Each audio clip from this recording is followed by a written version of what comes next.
nhà tôi. Dạ với bà, dạ với bà. Ôi trời hay thế gì. Úi giời.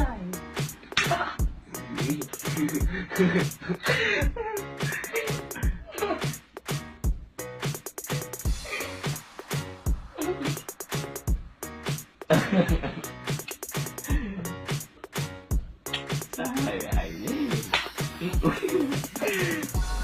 Tắm lạ rồi bạn nha.